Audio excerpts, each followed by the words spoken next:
എൻ്റെ വീട്ടിൽ എൻ്റെ കൃഷിയുടെ ആദ്യം എടുത്ത മുളകാണിത്. ആദ്യമായിട്ട് പറിച്ചത്. ഇത് 4 തരപ്പെട്ട മുളകുണ്ട്.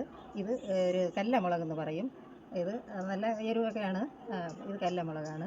ഇത് ഉടങ്കല്ലി മുളകെന്നാണ് നമ്മളെ ഇവിടെ ഉള്ള തിരുവനന്തപുരം ഭാഷയിൽ ഉടങ്കല്ലി മുളകെന്നും പറയും. പിന്നെ ചക്കമുളകെന്നും ഇതിനെ പറയും. ഇത് ഇറച്ചിക്കൊക്കെ ചേർക്കാനും കറിക്കും എല്ലാം നല്ല എരിവൊക്കെ ഉള്ള മുളകാണ്. നല്ല മണവും എല്ലാം ഉള്ള മുളകാണ്. ഇത് നീല കാന്താരി. ഇതിൽ വേറെ ഒരു സൈസാണ് ഈ മുളക്. ഇത് വെള്ളക്കാന്താരി എന്ന് പറയും. ഇത് ഒരു ഇതാണ്. ഇതെല്ലാം ഈ മുളക് ഇത് ഈ ഉടങ്കല്ലിയുടെ വേറെ ഒരു ഐറ്റമാണ്. ഇത് ഇത്ര തന്നെ ഇതിൻ്റെ വളർത്തേ. അങ്ങനെ ഈ 4 തരപ്പെട്ട മുളകും എൻ്റെ വീട്ടിൽ കൃഷിയുണ്ട്. ഇത് ആദ്യമായിട്ട് ഞാൻ ഇതെടുത്തതാണ്. വീഡിയോ പിടിക്കാൻ വേണ്ടി ഞാനിതിനെ വിട്ടിരുന്നു. പിന്നെ പറിച്ചില്ല. ഇന്നാണ് ഞാനിത് പറിച്ച് വീഡിയോ ഇടാൻ വേണ്ടി. എല്ലാവരും എൻ്റെ വീഡിയോ കാണണം. ഇതെല്ലാം നല്ല നമുക്ക് വീട്ടിൽ ഇതെല്ലാം കൃഷി ചെയ്ത് പിന്നെ വിത്ത് എടുത്ത് തന്നെ നമുക്ക് ഇനിയും ഉൽപ്പാദിപ്പിച്ച് കൊണ്ടുവരാൻ കഴിയും. ഇതെല്ലാം മീനിലിടാനും രസം വയ്ക്കാനും എല്ലാറ്റിനും നല്ല ചമ്മന്തിക്കും എല്ലാത്തിനും നല്ല ഇതാണ് ഈ മുളകും. അങ്ങനെ തന്നെ ഇത് അല്പം എരി കൂടുതലാണ്.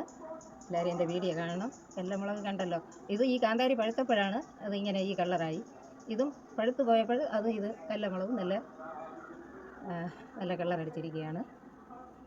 പെട്ടെന്നൊക്കെ പറിച്ചൊക്കെ കറിയിലൊക്കെ ഇടാനും രസമൊക്കെ വയ്ക്കുകയും എല്ലാം ചെയ്യും. ഈ വീഡിയോ എല്ലാവരും കാണണം. എനിക്ക് സബ്സ്ക്രൈബ് ചെയ്യണം.